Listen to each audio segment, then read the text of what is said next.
Buen día a todos, bienvenidos al taller en línea sobre sistemas hidropónicos en espacios urbanos.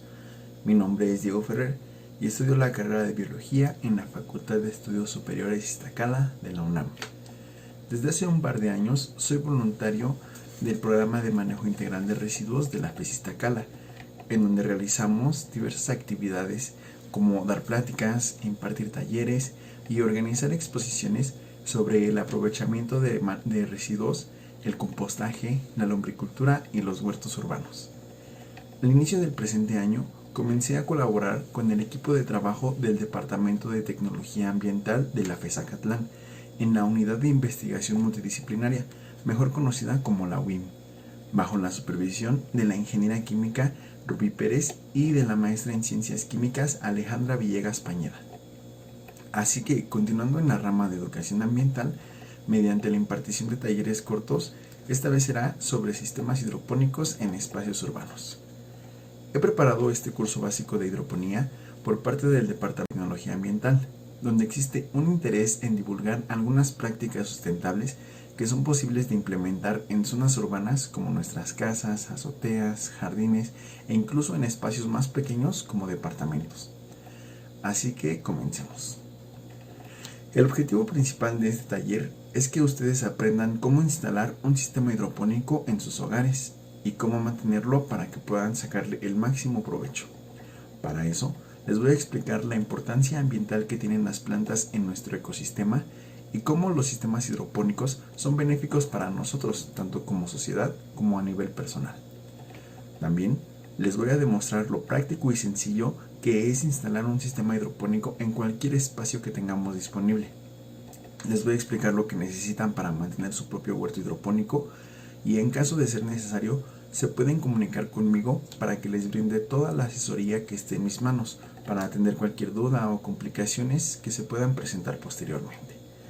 Para eso, haremos dos grupos, uno en WhatsApp y otro en Facebook, donde podremos compartir fotos de nuestros avances para darle seguimiento a nuestros cultivos. También pueden dejar aquí en sus comentarios cualquier duda que tengan. Estamos pensando hacer una sección de videos respondiendo las preguntas que manden. Si es así, podrán consultar los demás videos en la página del Departamento de Tecnología Ambiental FES Acatlán.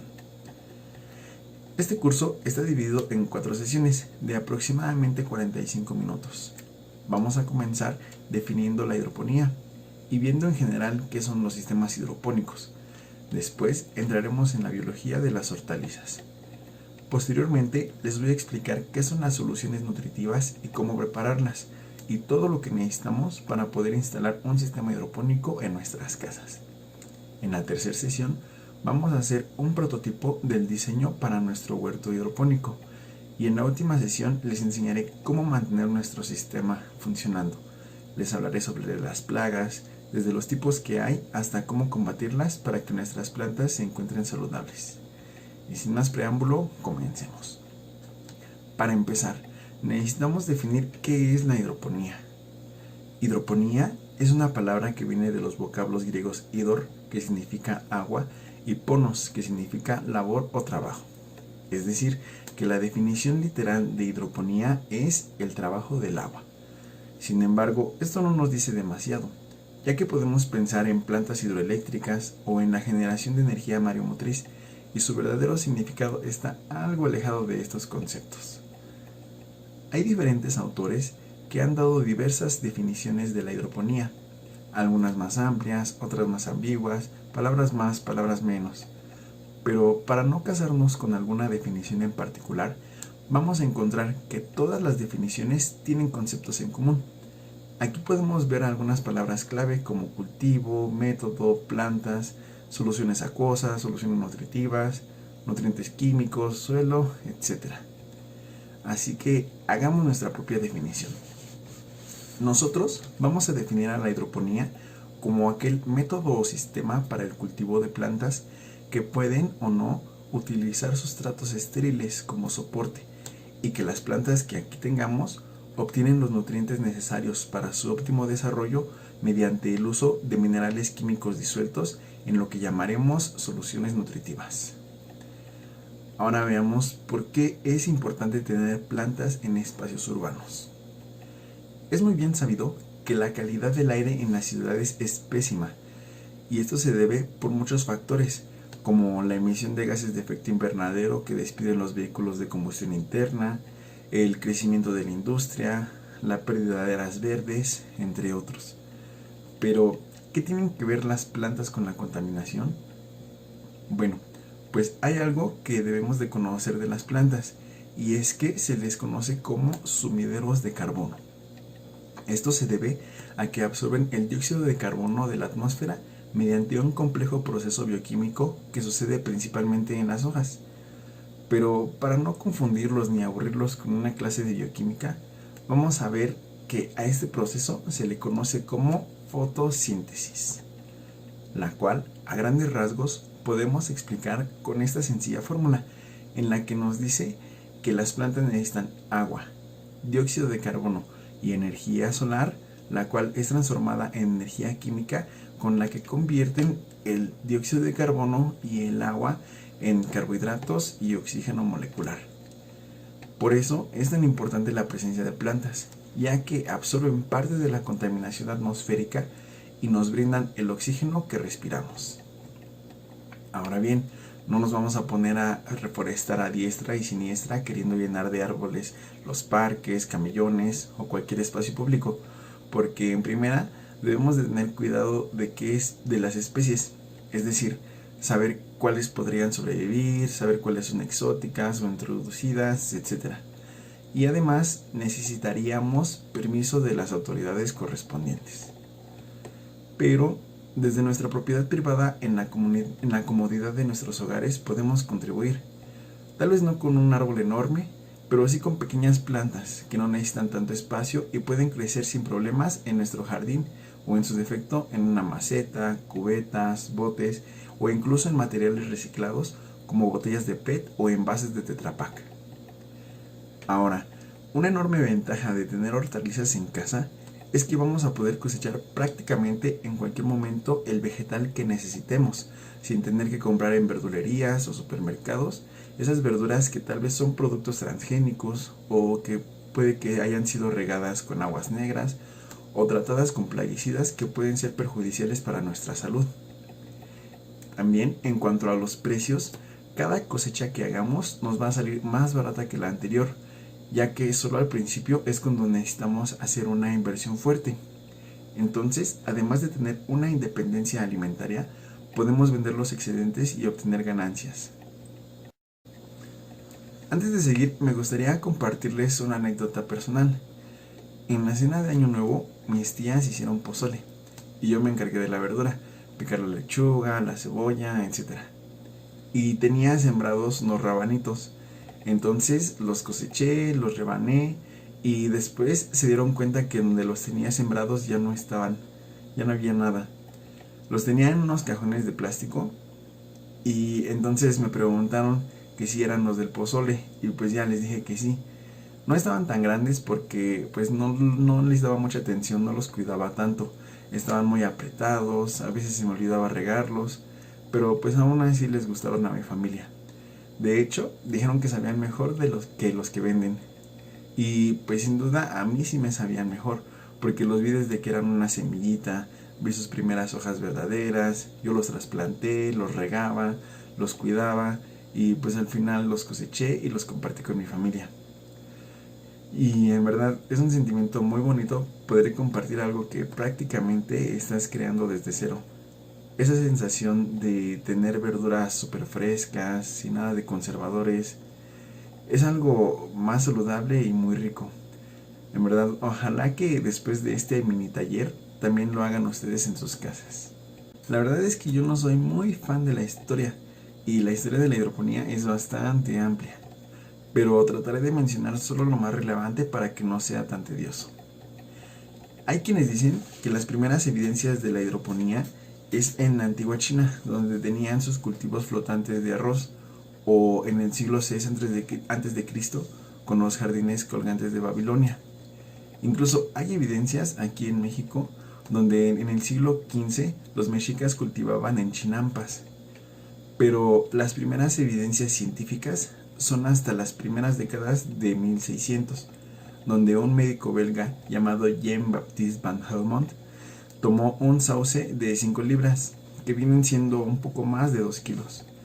Lo sembró en un recipiente con 200 libras de tierra y lo cubrió con un plástico para que no le cayera polvo o algo así. Y lo estuvo regando.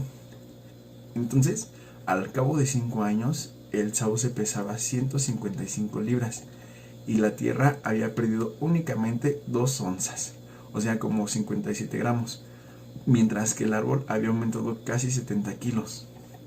Así que él llegó a la conclusión de que las plantas crecen con agua y no con la tierra.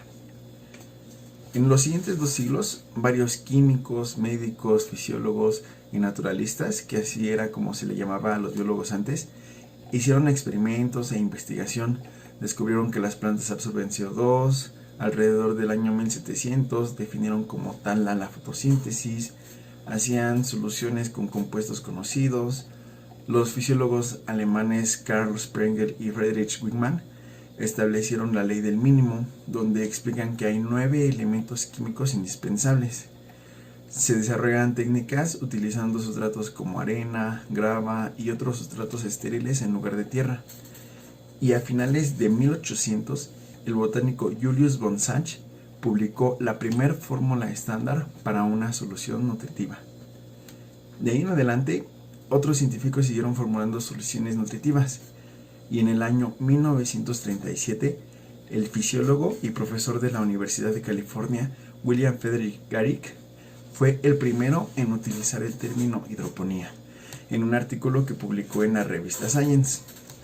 Se podría considerar que es aquí cuando nace como tal la hidroponía, que además tuvo gran importancia, principalmente en Estados Unidos, porque un par de años más tarde comenzó la Segunda Guerra Mundial y el ejército estadounidense tenía que abastecer de alimentos a sus tropas.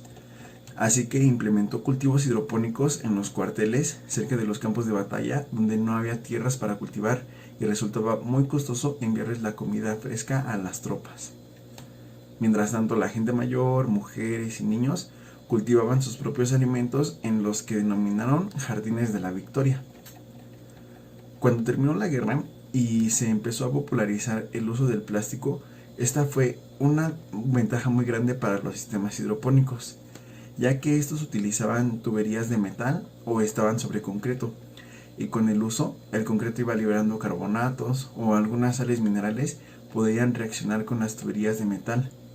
Pero al usar el plástico en los contenedores y en las tuberías se eliminaron este tipo de inconvenientes. Actualmente hay muchos tipos de sistemas hidropónicos que utilizan materiales como PVC, unicel, madera, plástico de alta densidad o incluso algunos materiales reciclados. Pero vamos a ver que siempre necesitamos ciertos componentes básicos. En general, hay 4 tipos de sistemas hidropónicos. El de raíz flotante, en donde no hay como tal un sustrato y las raíces de nuestras hortalizas se encuentran flotando en solución nutritiva. El sistema NFT, que por sus siglas en inglés significa técnica de película de nutrientes, que es muy similar a la de raíz flotante, solo que aquí la solución está en constante recirculación. La aeroponía, en donde la solución nutritiva es pulverizada y así es como llega a las raíces. Y el sistema de fertirriego o riego por goteo, en donde las plantas se encuentran en bolsas agrícolas o en macetas con sustratos estériles y que son regadas por un goteo constante de la solución nutritiva. Estos 4 sistemas pueden tener diferencias entre sí, pero los materiales esenciales en cualquier sistema son un contenedor con la solución nutritiva, obviamente, una bomba de agua, un sustrato que si bien no lo vamos a utilizar en el sistema como tal, sí es necesario para germinar nuestras semillas. También necesitamos la estructura del sistema, que generalmente es de tubos de PVC y mangueras para transportar la solución nutritiva. Todos los sistemas son muy eficientes, pero el que utilicemos dependerá de lo que queremos cultivar. Por ejemplo, vamos a ver por qué ponemos lechugas en el sistema NFT en lugar de poner betabel o zanahoria, o por qué cultivamos espinaca en el sistema de raíz flotante en lugar de jitomate. por mencionar algunos ejemplos, ¿no? Así que para saber cuál es el tipo de sistema que necesitamos, veamos los diferentes tipos de hortalizas y sus características. Comencemos definiendo qué son las hortalizas. Llevamos como 15 minutos hablando de las hortalizas, de por qué es importante tenerlas en casa, dónde cultivarlas, etc. Pero no hemos dicho concretamente qué son las hortalizas. Pues bueno, si quisiéramos encontrar en alguna clasificación taxonómica el grupo de las hortalizas, no lo vamos a encontrar, ya que es una clasificación arbitraria que agrupa aquellas plantas que cultivamos para consumirlas. O sea que todas las plantas que comemos se pueden considerar como hortalizas. Y estas se pueden clasificar según el órgano vegetal que consumamos. Por ejemplo, hay hortalizas de raíz, como el betabel, la zanahoria o el rábano. Hortalizas de bulbos, como el puerro, el ajo, la cebolla. Hay también hortalizas de hoja, como la espinaca, la lechuga, perejil, cilantro, acelga, etc. Hortalizas de tallo, como el apio o los espárragos. Hortalizas de flor, como el brócoli, la coliflor, alcachofa, la flor de calabaza o la jamaica. Las hortalizas de semilla, como el frijol, chícharo, maíz, arroz. Y las hortalizas de fruto, que son como el pepino, todas las variedades de chiles, la calabaza, fresa, jitomate, entre muchos otros.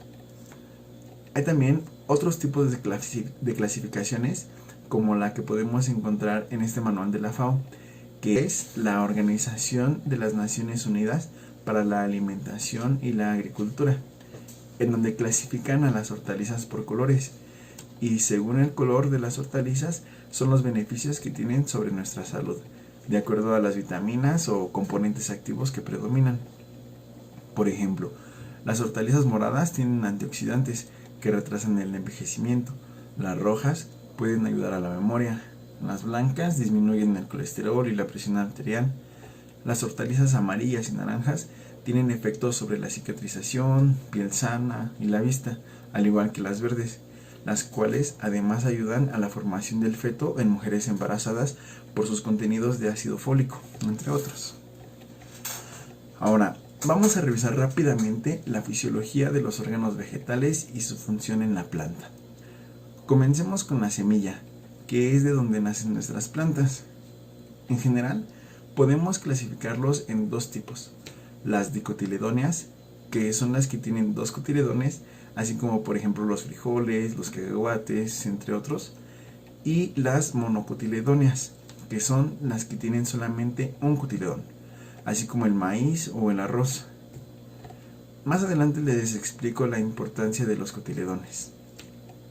Se les conoce como semillas viables a todas aquellas que resultaron de la fecundación del óvulo en la flor y ahora presentan un embrión que es la semilla. En este proceso su metabolismo queda prácticamente pausado y las semillas tienen entre el 5 y 10% de agua en su interior. La germinación de la semilla ocurre cuando ésta se encuentra bajo las condiciones adecuadas de humedad, oxígeno y temperatura. La semilla absorbe agua a través de una cubierta seminal llamada testa. Esta cubierta puede ser de diferentes formas, tamaños, texturas y colores. Entonces, cuando la semilla empieza a absorber la humedad, se desencadena una serie de reacciones en su metabolismo, haciendo que aumente su tamaño, que rompa la testa y que emerja la radícula. Hay dos tipos de germinación: la epígea y la hipógea, que por sus vocablos griegos significa sobre y debajo de la tierra, respectivamente. Esto se refiere a la posición que ocupan los cotiledones en la germinación. Aquí en la imagen vemos la germinación de un frijol, donde los cotiledones salen de la tierra y forman las hojas cotiledóneas o cotiledonares. Para todo esto, la plántula necesita reservas nutrimentales que van a estar almacenadas en los cotiledones o en el endospermo, en el caso de las monocotiledonas.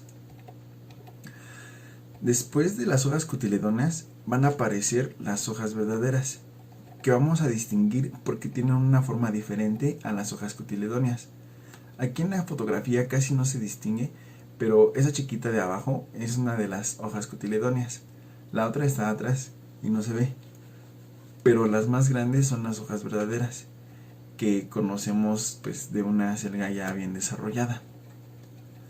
Ahora bien, en la germinación hipógea, el o los cotiledones permanecen debajo de la tierra.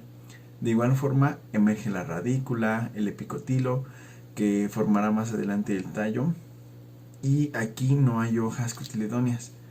Todas las hojas que se van formando son hojas verdaderas. En este tipo de germinación pues es más típico de las monocotiledóneas, es decir, de los cereales como el arroz y el maíz, pero también lo pueden presentar algunas plantas dicotiledóneas como el chícharo o las habas. La radícula pasa a formar lo que conocemos como la raíz, la cual es esta estructura encargada del soporte y de la absorción de nutrientes para la planta. Aquí vemos unos esquemas de las partes de la raíz y la organización celular que contiene. En la zona apical de la raíz principal, es decir, en la puntita de la raíz, hay un conjunto de células llamadas meristemos radiculares, las cuales son las que van abriendo camino en la tierra y son tan fuertes que pueden llegar a romper el concreto. Por eso, cuando vamos caminando por la calle, a veces encontramos que cerca de los árboles se levanta la banqueta. De eso se encargaron estas pequeñas pero fuertes células denominadas meristemos. Ahora, veamos a las hojas, que me gusta compararlas como mini fábricas, a las que llegan materias primas, o sea, el agua mezclada con una pequeña cantidad de nutrientes y el dióxido de carbono que absorben de la atmósfera. Entonces ahí los cloroplastos y otros complejos de organelos andan trabajando bajo la luz del sol y producen carbohidratos que regresan al sistema de conducción de la planta y desechan el oxígeno. Aquí en la imagen vemos un corte histológico transversal de una hoja y distinguimos algunas partes importantes como la epidermis, la cual es una capa impermeable que evita que las hojas pierdan agua por evaporación. Y también vamos a encontrar una de las pequeñas estructuras llamadas estomas, que funcionan como respiraderos, ya que ahí es en donde se realiza este intercambio gaseoso en el cual entra dióxido de carbono y sale el oxígeno.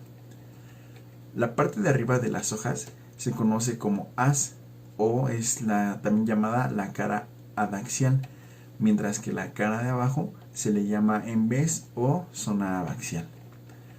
La epidermis y los estomas los vamos a encontrar tanto en el haz como en el embés de las hojas, con la diferencia de que la epidermis es más gruesa en la zona adaxial y que hay una menor densidad de estomas que en el embés, donde vamos a encontrar una epidermis más delgada pero una mayor concentración de estomas. Ahora veamos la flor y el fruto de las plantas. Las flores son las estructuras que se encargan de la reproducción de las plantas y vamos a poder diferenciarlas, al igual que los animales, como estructuras masculinas y femeninas. Las estructuras masculinas están compuestas por estambres que se dividen en el filamento y la antera. La antera está cubierta por una capa llamada teca y dentro se encuentra el polen. Las estructuras femeninas están compuestas por el pistilo, que es en donde llega el polen, entra por el estigma, atraviesa el pistilo y llega al ovario, donde fecunda el óvulo que se encuentra en el rudimento seminal. Cuando se logra esta fecundación, lo que ocurre algo que algunas personas llaman como cuajado del fruto, que es esta transición de flor a fruto. Muchos de los frutos han evolucionado a lo largo del tiempo para tener un sabor dulce o agradable para los animales, que en este caso nosotros hacen que nos lo comamos. Y al encontrarnos con la semilla, pues la tiramos, la desechamos, pero esto lo hacemos lejos de la planta madre. Y esto ayuda a la dispersión de esta especie. Bueno, hasta aquí queda la primera sesión. Ya revisamos los tipos de sistemas hidropónicos, las características de las hortalizas. Entonces ahora entendemos por qué no podemos poner zanahoria o betabel en un sistema NFT, ya que son hortalizas de raíz y el conducto que utilicemos tendría que ser muy grande. Por eso en estos sistemas se utilizan más para lechugas o acelgas o alguna otra hortaliza de hoja. Para que inicien, yo les recomendaría que lo hagan con rábano, lechuga, acelga o jitomate. El rábano porque germina en menos de una semana y alcanza un tamaño para que lo podamos cosechar más o menos entre 4 y 5 semanas. La lechuga y la acelga tardan como 2 meses, pero la ventaja es que al ser hortalizas de hoja podemos empezar a podar algunas hojas cuando tengan un buen tamaño. Igual sería más o menos como en un mes. Y les recomiendo que pueden empezar también con jitomate porque estos son muy rendidores. Una sola planta de jitomate nos puede dar alrededor de 1 kilo. El problema es que si es un poquito más tardado. Los jitomates, desde que los sembramos hasta que empezamos a cosechar, se tardan más o menos como 4 meses. Y en el mes cuarto, bueno, así es, cuando empiezan a darle el primer fruto, pueden seguir dando como unos 30 días. Y en esos 30 días, pues es cuando vamos a tener como que este rendimiento de 1 kilo aproximadamente. Ahora, en la próxima sesión vamos a ver más a detalle lo que necesitamos para instalar un sistema hidropónico y vamos a ver todos los materiales que vamos a ocupar. También vamos a aprender cómo se preparan las soluciones nutritivas. Así que estén al pendientes y que tengan un excelente día. No olviden dejar aquí sus dudas o comentarios para que los podamos contestar más adelante.